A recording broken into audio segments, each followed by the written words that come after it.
So thank you for joining us this evening. My name is Heather Jameson, and I am a wildlife and outreach specialist for Alaska Department of Fish and Game, based out of Region 5 in Northwest Alaska. And this is going to be the last caribou series of our virtual series on caribou in Alaska. So we appreciate you joining us, and for if you've joined us on previous ones, and also for this one.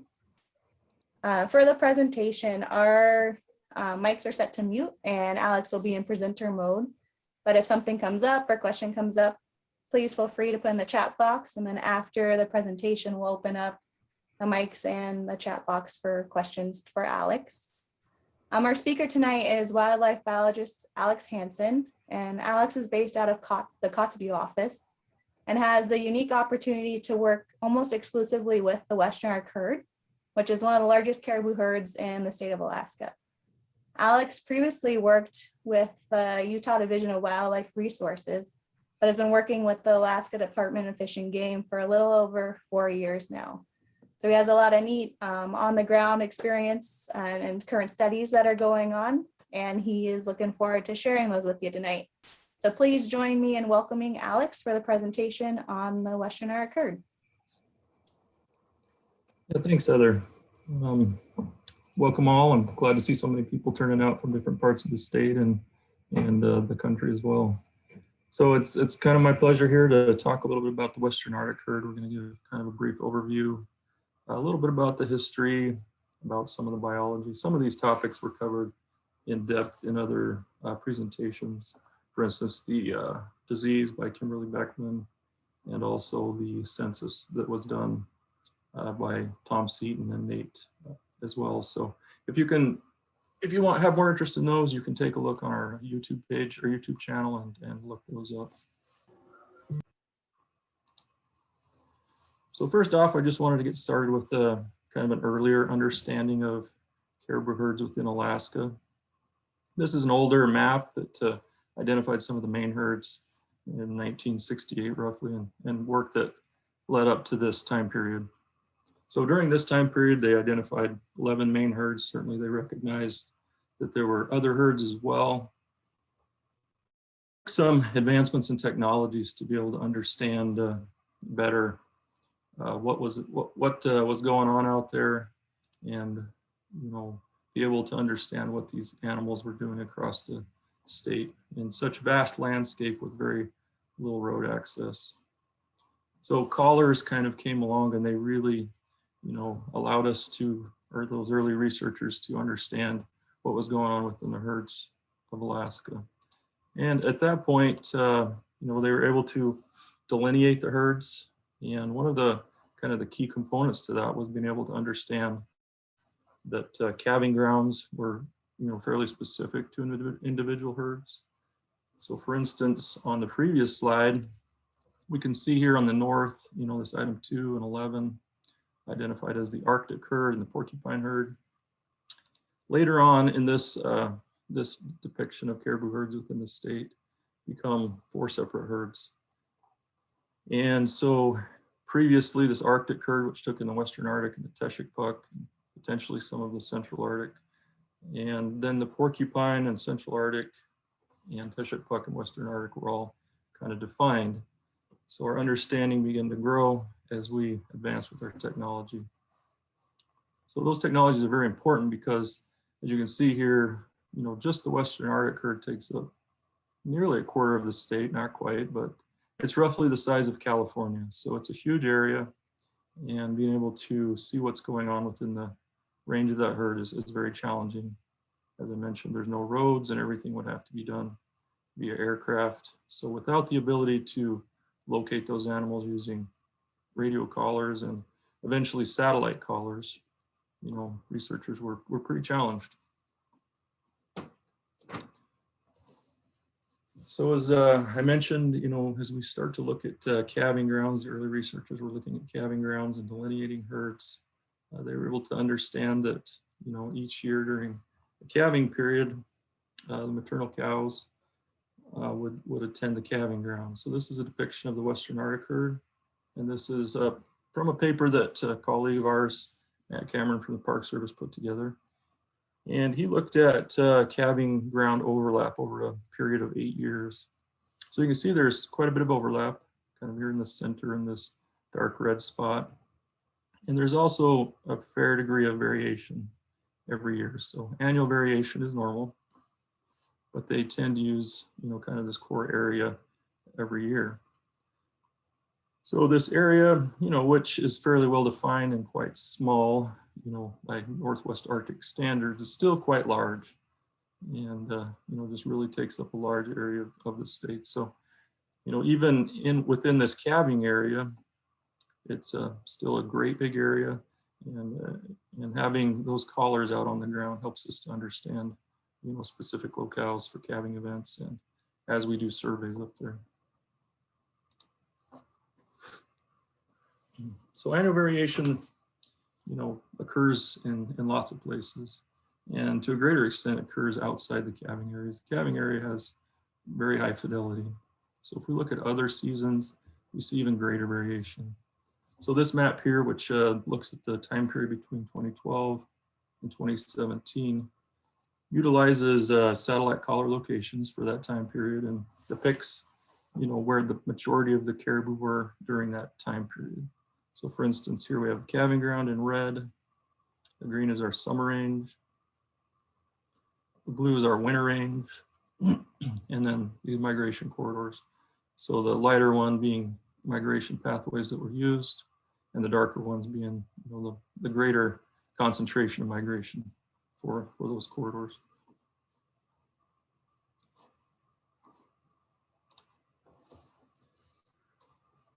So if we look at different time periods, we see variation across those time periods as well. It's kind of coming into this job, learning about caribou. You kind of get this idea from an outsider's perspective that caribou, just migrate the same place. They do the same thing every year. They're very predictable, but I got to say that is very far from the truth. Caribou can be very confusing, and when you think you've figured out where they're going to go next, you're probably about to be surprised. So if we look at these different periods, this is during fall migrations, 2002 to 7, 7 to 12, and 12 to 17. You can see certainly some commonalities. So the kind of that bright yellow is the high use area. A lot of migration occurred during the fall down to the Seward Peninsula during all years, a little bit more concentrated here. Very concentrated use probably coming through Onion Portage on the Kobuk River there. And then, oddly enough, there's kind of a donut hole here during the fall in the Brooks Range there. So we see changes annually, we see changes over periods. And it's kind of in part what keeps caribou work so exciting, because it's always something new is about to happen. So as I talked about winter range use a little bit earlier and how it kind of lacks fidelity, this is another depiction. This is something that Jim Dow, the former biologist, put together, a longtime biologist for the Western Arctic. And these are the winter use areas. So if you can see on the north, he's kind of lumped together these three, which would be the North Slope 1, 2, and 3. And a central kind of component there, 9, 5, and 6 for the Noatak, Central Brooks, and Koyukuk. And then the Kobuk, Selawik, and Buckland River drainages here in 4, with the Nulato Hills there at 8, and the Seward Peninsula at 7. So it'd be really nice, kind of in a dreamland world, if we could just take a snapshot in time and see what the caribou do over the course of a year, and then that's just the way it was. But in reality, that's not the case. As I mentioned, it's continually changing, and we're continually being surprised. So if we go back to our wintering areas, these areas here are going to correlate with the graph in the next slide. This graph's a little bit much. There's a lot going on there, so bear with me. I'll go slowly. But over on the right, you can see the key. I'm sorry, but it's pretty small lettering there, but I'll walk you through it. So on the top in the light blue, we can see the coastal plains on the North Slope. The red there would be the Nulato Hills. Kind of this pink is the Seward Peninsula. And so what we're seeing here, this is a percentage of the collared Western Arctic caribou across those wintering areas from the previous slide. So at some point in time, let's just say we jump to 93, roughly 75% of those collars were located in the Nulato Hills. So there was a time period, these three years, for instance, where there was a high concentration, the majority of the herd was in the Nulato Hills during the winter. We jump over here and we see that during this 3-year period, 13 through 15, the Seward Peninsula was the place to go, with the vast majority of the caribou being within that area. You can also see that in most years, there was some component of the herd within most regions. There are some exceptions, of course. As we are dealing with caribou, there are always exceptions. So at times, you would find, areas that were not occupied by collared animals, for instance. But as we moved along here, things were pretty consistent here. If you wanted to go find caribou in the winter, Seward Peninsula during this period would be a great place to go. And by extension, those migratory corridors that led those caribou to the Seward Peninsula. As we moved on more recently, in the last few years, they seem to be moving away from that. So in 2020, last winter, we saw a large component of the caribou wintering in the Central Brooks Range.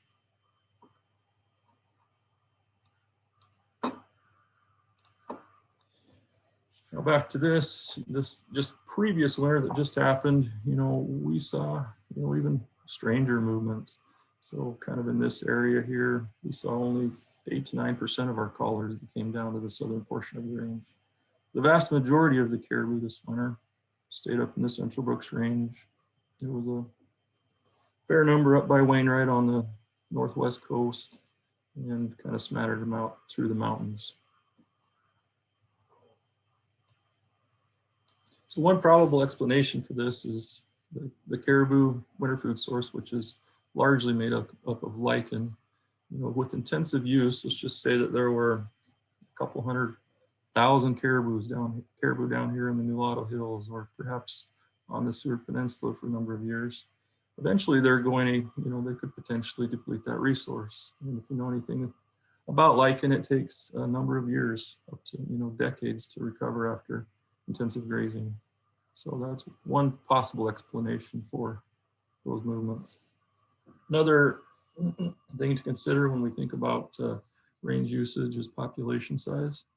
So this is a graph of our herd size over time. This goes back about 50 years. And you can see there was a big decline in the mid 1970s, and that population steadily increased, exponentially increased for a number of years. And ultimately it topped out about 500,000 caribou in 2003. So that was estimated at 490,000. And following that estimate, the herd began to decline. So during that time period, they were occupying a very large portion of the range, simply because there were so many animals. So as that decline occurred over the period of 10 or 12 years, population just began to shrink for various reasons, some unknown and some we might suspect, but that's kind of the cyclic nature of caribou.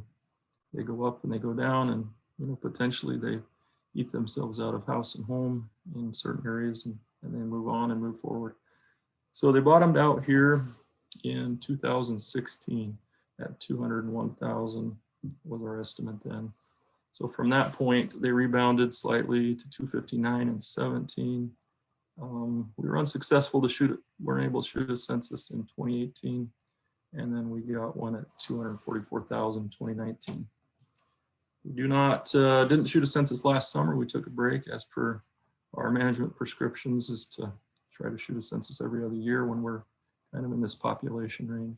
So we're planning for a census this year. This is our 2017 census crew. And as I mentioned, I'm not going to go into detail on the census, but just we'll touch on it very briefly. This is 2017. This is our crew up at Eagle Creek where we operate out of. This is a photo plane in the background, which is pretty cool airplane. And in 2017 marked the change from kind of a World War II era black and white photographs. So we were shooting film in those days, and I say we loosely, I wasn't even here, but a lot of these folks were. And so those photographs then had to be counted by hand, out from the photograph print shop. People were looking at them with magnifying glasses and counting individual caribou. So in 2017, we made that transition to the digital system. So by placing that in this photo plane, we were able to move away from those actual photographs we had to count by hand, and we were able to digitize the photographs and import them into a computer program where we could count them still individually. Very time consuming and a little bit tedious, but way faster, and I suspect more enjoyable than leaning over a table with a magnifying glass. So kind of the way this works is we locate the caribou with our collars. So collars are very important to our caribou program. And we send out 2 to 3 little planes, spotter planes that have radio telemetry equipment on them. And so with those antennas and receivers, we're able to locate each of the individuals within the herd. And this takes place in the early summer after they come off the calving grounds, and they aggregate kind of over on the Lisbon Peninsula is where they typically start. And so once we locate those groups, when they come together, under ideal conditions, when it gets very buggy and warm and the wind dies down, then they really pack into tight groups, looking for some relief from the bugs, hanging out on snow patches, and looking for any breath of wind so that they can get some relief from the bugs.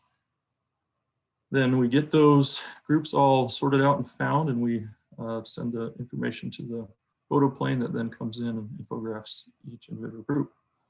And those groups, as I mentioned, can all be counted.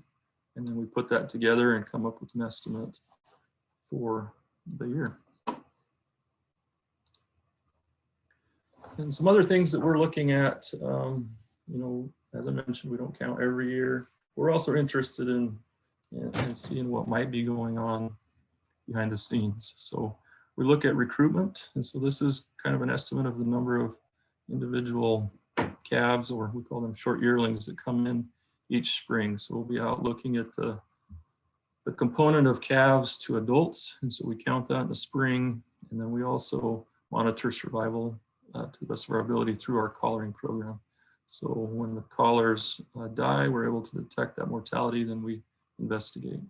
So this kind of gives us just kind of a rough idea of what's going on in the background. Obviously, if we have high survival or inversely low cow mortality and good recruitment on the calves, then there's potential for growth. However, in the inverse, if all of our cows are dying, a lot of our cows are dying off, and we're not recruiting calves, then we're probably going to see a period of decline. So aside from our normal day-to-day activities, our surveys and inventories, we do occasionally conduct research projects. So beginning in 2017, we launched a 3-year neonate mortality study. So this took place up in the calving grounds, and we were hand catching up to, 70 plus caribou calves. These were 1 to 2 day old calves. Basically, you're coming in a helicopter, you quickly grab them, slip a collar on, take some stats, and then send them off to join their mother. So during that time period, we collared, roughly over 150, up 220 or so calves, and then we followed those to the best of our ability for the first year of their lives. So for the first short time period we were up on the calving grounds, we monitored mortality very closely. So we were looking at them daily, and then that eventually phased back.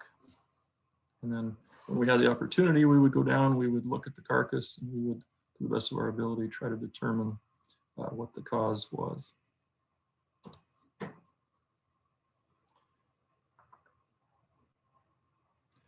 So one thing that we found very interesting is we were looking closely at predation events on the calving grounds.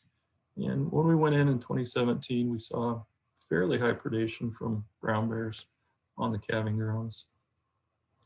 And all accounted for, I think we had about 13 of our 78 calves, or about 17%, that were killed by brown bears on the calving grounds.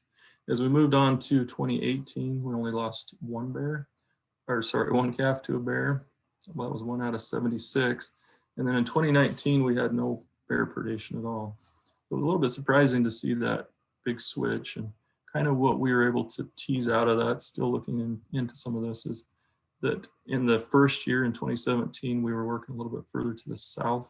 If you look up in here, kind of in the calving range, it was further to the south. You know, those, as I mentioned, the calving areas shift each year, and it was a little bit further to the south, that core area where we were working, that just probably happened to coincide with the home ranges for those brown bears within this area. And overall, as we monitored survival on the calving ground, we found that over the 3 years, the average survival was about 86%, which is pretty good, and quite comparable to a similar project that took place on the Teshik buck herd, which is adjacent to the Western Arctic, and that was about 85%. Quite a bit higher than some of the interior herds. Mulchatna was 60%, and 40 Mile was 65%, for instance.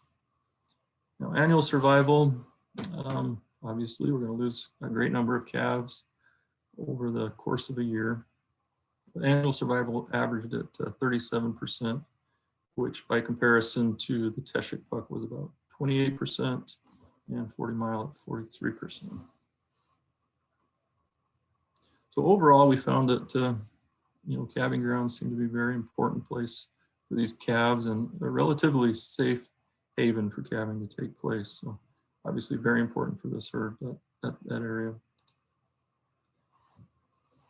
And as I mentioned, these collars, they are super important for our work. So nearly all the work that we do requires radio collared animals. And so catching those animals is paramount to our program. So since about the mid-1970s, biologists caught and collared caribou on the Kobuk River. This is typically around an area known as Onion Portage, where local hunting has taken place for many, many years. And the great thing about water capture, it's very gentle on the folks that are working, and very gentle on the caribou. They can kick and fight, but they're just kind of kicking against deep water, and it works out really well. However, as I mentioned, we're starting to see some changes in migration patterns, occupation of different wintering areas. And when this occurs, we find ourselves without any caribou to collar. So in the past 4 years that I've attempted this, we've only had one good year. We're able to put out a good number of collars in that year, but the other years have been very challenging and very lean.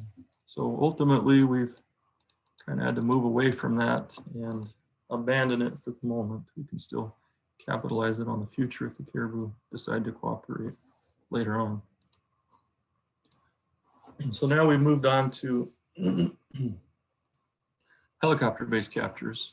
Great thing about a helicopter is you can go where the caribou are, and you can choose your time of year and choose your capture date as long as the weather cooperates. So in 2019, we first net gunned a few caribou, and then we had a successful year in the fall there at Onion Portage, and we were good for a year, and we kind of caught up. But this year we had no success at Onion Portage and had to transition back to spring net gun captures. So this year we went out and net gunned a bunch of caribou come up in the mountains toward the gates, and very successful project. Caribou looked to be in great shape, and we had great conditions for it. A lot of deep snow, and it worked out very well. We were able to get our collar count back up where it needed to be. And I will mention that, there are a couple different options that we could use for helicopter captures. We could net gun, or we could dart, using drugs. Ultimately, we probably could have done either, talking a lot with the local folks here. There's hunting opportunities that occur throughout the year. So it was kind of our preference to go with net gunning so as to not run into the potential of darting animals that could be later consumed. Obviously, though, that drug will go out of their system before too long, but we just wanted to avoid that. And it is used, darting is used successfully in other parts of the state, very successfully. So harvest, I'll talk about that a little bit. As I mentioned, onion portage or the Kobuk River or other river corridors are very good places to find caribou crossing and easy to catch them. So obviously the local people within the region have capitalized on that for many, many years and are able to get their harvest in that manner. A little bit more challenging, as I mentioned, we can't catch caribou, so the local folks are certainly challenged with that as well. With a little more success up on the Noatak River than on the Kobuk River in recent years. Harvest is kind of a long-term average harvest is roughly 12,000 animals per year out of this herd. Now, certainly there's a fair amount of variation in that and changes by the ability for folks to be able to access those animals. So in the past few years, that harvest has probably gone down a bit. And the regulations vary by unit, and harvest can occur within units 22, 23, 26A, parts of 21, parts of 24, and maybe even beyond that, depending on how far they range. So unit 23 is basically at the heart of the range and accounts for the majority of the harvest. And within unit 23, resident harvest is a 5 caribou per day bag limit. And there's no close season on bulls and a 7-month cow season. And then we have a non-resident bull season, which spans the months of August and September. And this non-resident season is over-the-counter harvest ticket. So just kind of general synopsis, the hunters living within the range of the herd account for approximately 95% of the harvest, and other hunters living outside, including non-residents, harvest roughly the remaining 5%. So our harvest level recommendation is kind of based on population size. Honestly, we haven't really had any restrictions for a great number of years. So, harvest is pretty much wide open and very liberal.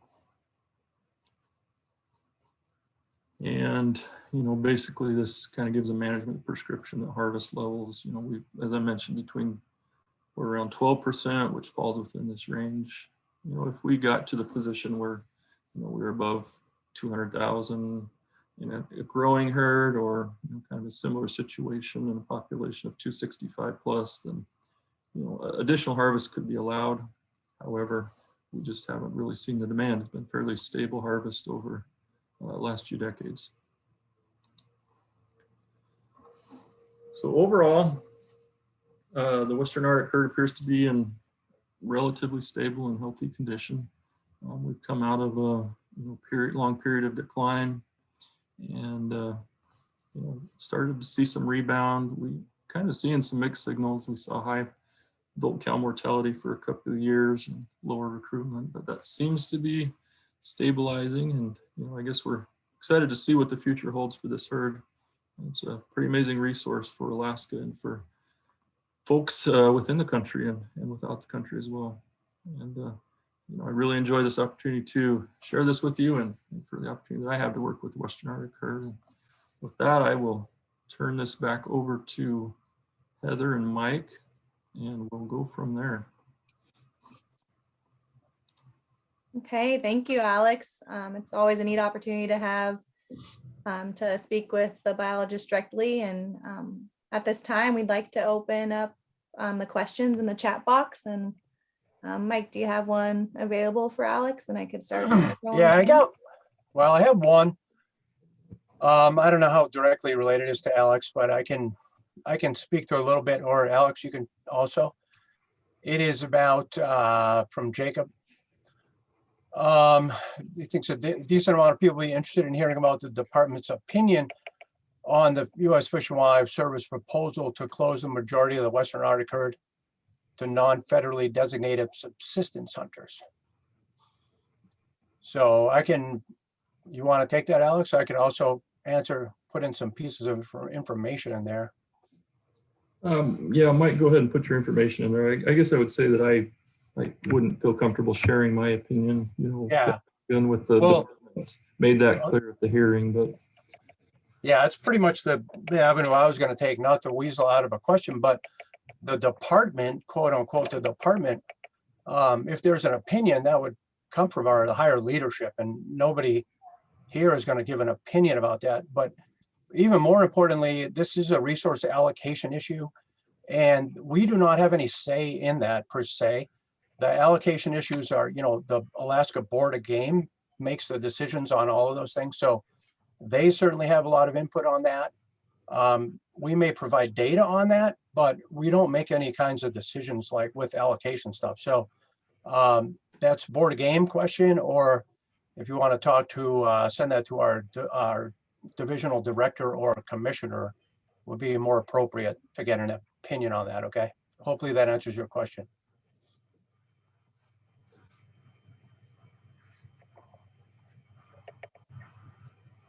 Yeah, if there's any other questions out there, feel free to put them in the chat box, or if you're able to unmute your mic, you could ask them directly too. I have one, if nobody else does. You know, the natural ups and downs in the populations of caribou that exist all over the state. I think it's hard for any researchers to pinpoint the reasoning behind it. You know, do you guys in the Western Arctic herd have any, any thoughts or ideas on what caused the decline and why is it rebounding at this point, or stable at least? you know, it'd certainly be a culmination of factors, Mike, and you know, the Western Arctic herd being as large as it is, you know, it's not something that we can manage like you would say a sheep or a mule deer herd, you know, in the lower 48. We can't manage it by harvest because, you know, being able to suppress harvest at that incremental or that, you know, huge growth rate would just be impossible. And so certainly a lot of things come into play, you know, just like I say, a culmination of factors, you know, bad weather events, disease, you know, removal of forage opportunities when the herd gets so large, predation, everything kind of comes into play, and, you know, trying to figure out and pinpoint what those specific causes are pretty challenging. Yeah, okay. And on that same vein, another question, is it, are we confident about calf and cow survival rates increasing the herd numbers, or is the change in the camera systems have any input into the increased numbers? That's a great question, and certainly something we scratched our heads over for a couple of years there. You know, it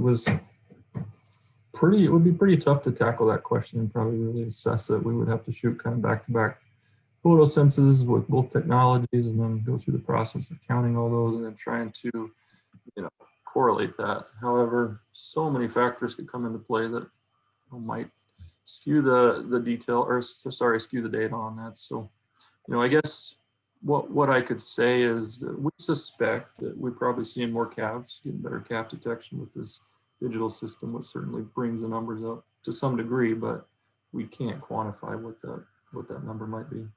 So really moving forward, as we compare digital to digital, I guess we can say that's closer to the truth than we've ever been. Okay, next question coming in. Are there any conservation concerns with the herd's population health if the anticipated / average sport harvest were to occur normally during the fall 2001 hunt? I mean, not 2001, 2021 hunt? No, not at this time. You know, certainly biologically, harvest, as I mentioned, for quote unquote sport hunting or, you know, non-local harvest occurs at a rate of 5% or less of the total harvest, and that's almost exclusively bulls, which, you know, all in all is next to nothing as far as biological importance. And we're removing 200, 300 caribou, and it's not really a biological concern at all.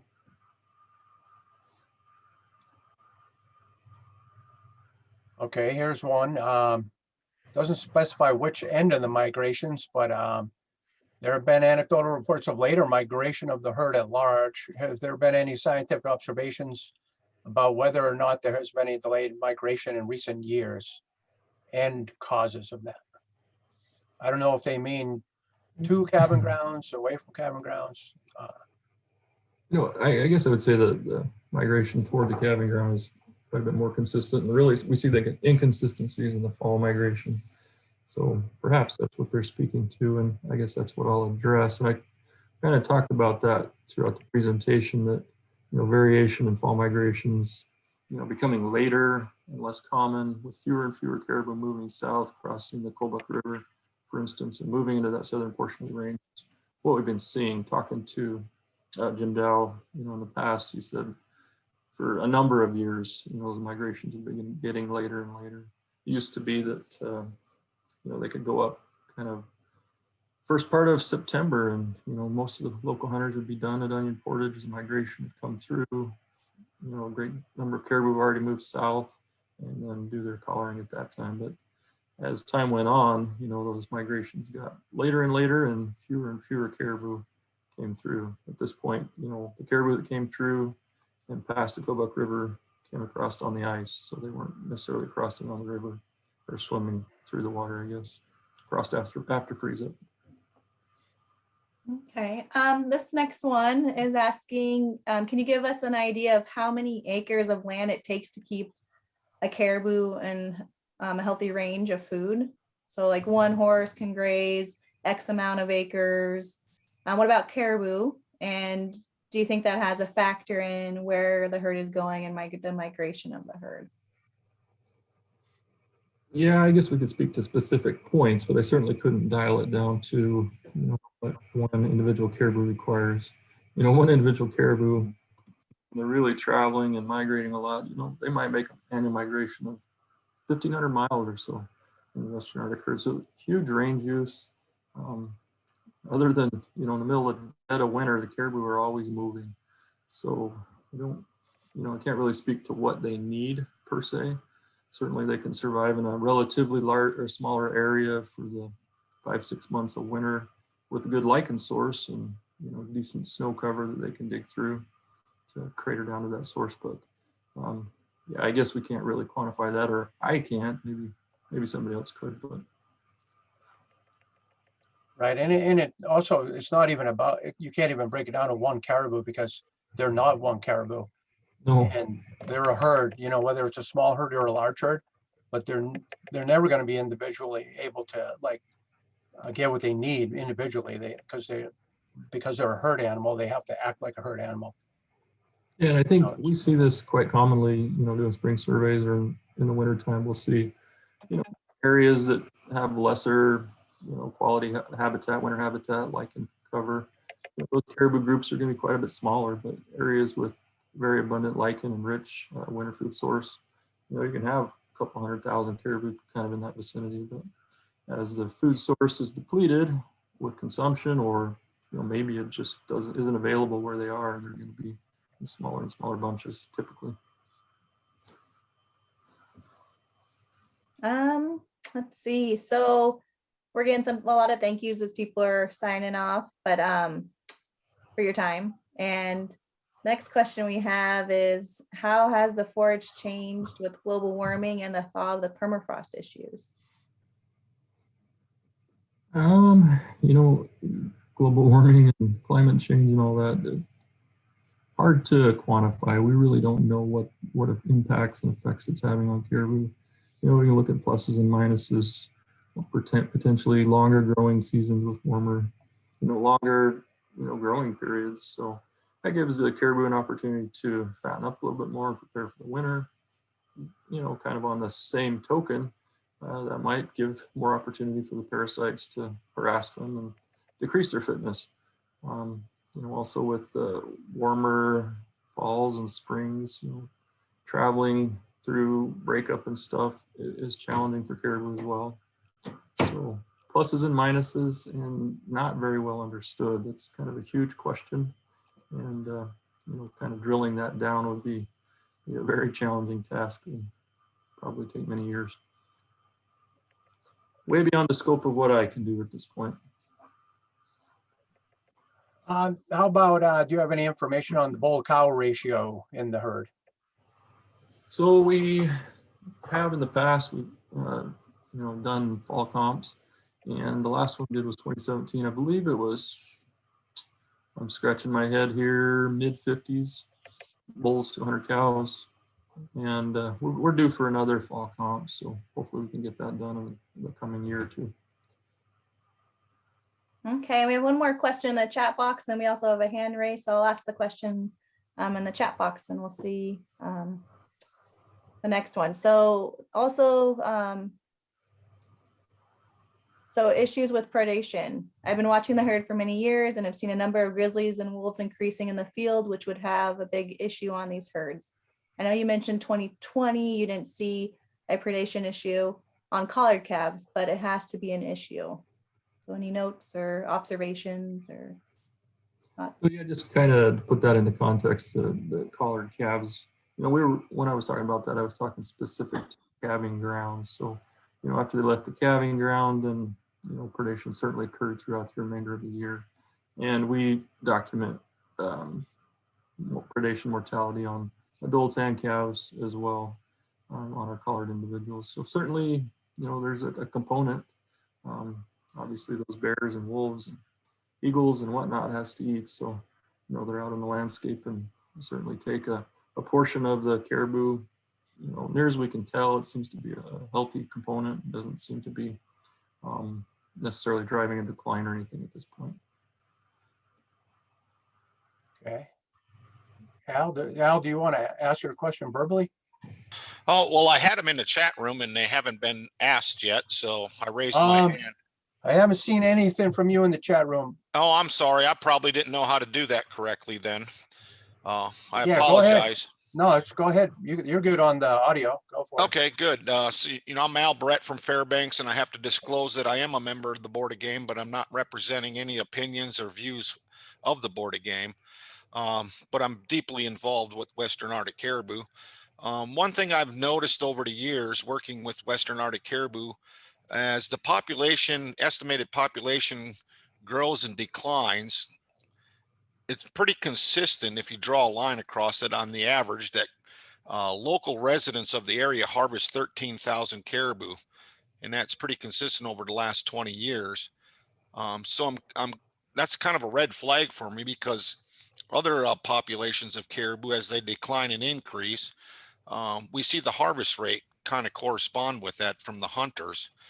And so the other thing I observed in that harvest data is that in the last 4, 5, 6 years, as the herd's been declining almost to, you know, the lowest that we've had that you've just seen on the charts, the harvest from the local residents has increased almost to 14,000 for the last 4 or 5 years. And I'm wondering,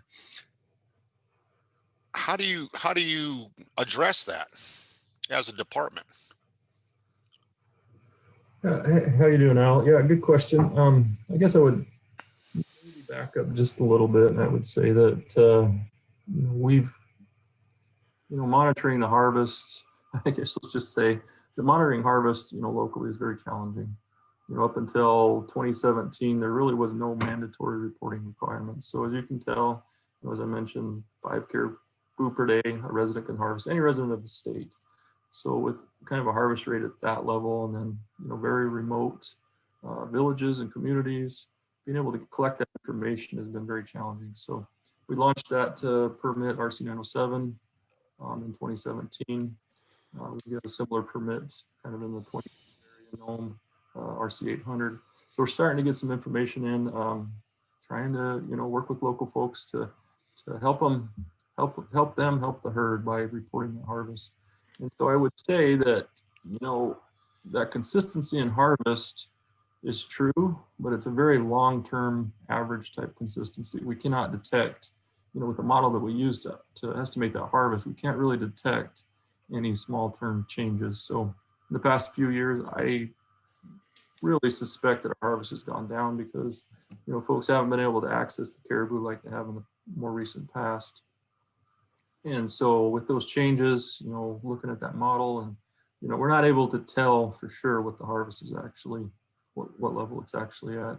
And when you're, you know, those other numbers, you know, it kind of goes up and down, but sometimes when we're looking at those harvest numbers, you know, up to 14,000, some of that is kind of combined with Teshik buck at times. So just kind of bear in mind you know, that as well. So because, you know, the Western Arctic ranges in 26A, and so a large component of harvest takes place up there from local people. So that is Teshekpuk, Western Arctic. Sometimes that gets combined, but you know, we tend to think that the Western Arctic harvest is roughly 12,000 a year. Like I say, that has probably gone down the last few years.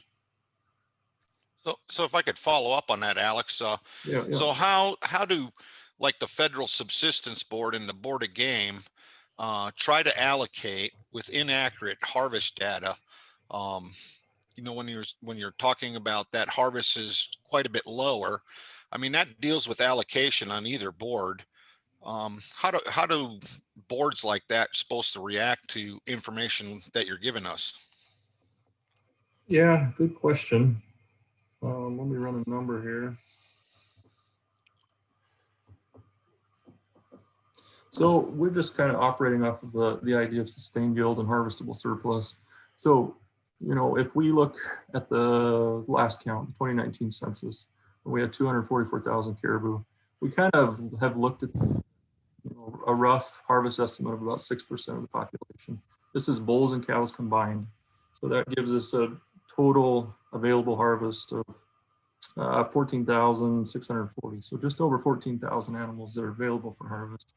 You know, as you know, kind of that fine line that we're looking at is the IM objective is 200,000. So if we were to get to the point where the population was at or below 200,000, you know, it's not really our purview necessarily, but it would be potentially up to the board to make recommendations to change allocation and harvest. So, you know, at that point, perhaps we would see some reduction in harvest that would bring it back into a sustainable area. So currently, you know, we can guess that maybe we touched, you know, a slight excess of harvest, you know, around 2016 at the bottom, but currently we seem to be in a reasonably safe place. And, you know, I can't even really guess at what that harvest rate is in the past few years, but I would say that it was certainly less than 12,000. Well, I was just going off the chart that you gave me, and it seems like 2018 you were, you know, right at or above 14,000 on harvest, just from the local harvest, not including the non-local, non-resident harvest. Yeah, so the non-local, non-resident really equates to, you know, 5% or so, or, you know, if you combine 26A and, you know, 23, then it's probably closer to 2-3%. So I should probably get with you and we can hash that out in finer detail, and we can make sure we have everything. We're on the same page there, Al. Oh, great. Thank you. This was a wonderful meeting. I've thoroughly enjoyed it. Thank you, Alex. Yeah, I appreciate your comments. Yeah, so we don't have any new questions coming into the chat box. So if you have any questions out there, please put them in, or also you could reach out to Alex directly or to follow up. We have a couple of resources on caribou that I might put into the chat box. Our caribou species page on our website. And also this presentation and our previous caribou presentations are recorded on our wildlife conservation YouTube channel too. So that links theirs too. But thank you guys for joining us this evening. And if there's no other questions, we'll say good evening and hope to see you guys again on another presentation. Thanks, Heather. Thanks, Mike. Yep. Yeah. Thanks. Thank you. Wonderful. Thank you, everybody, for showing up tonight. Yeah, thank you all. Thank you.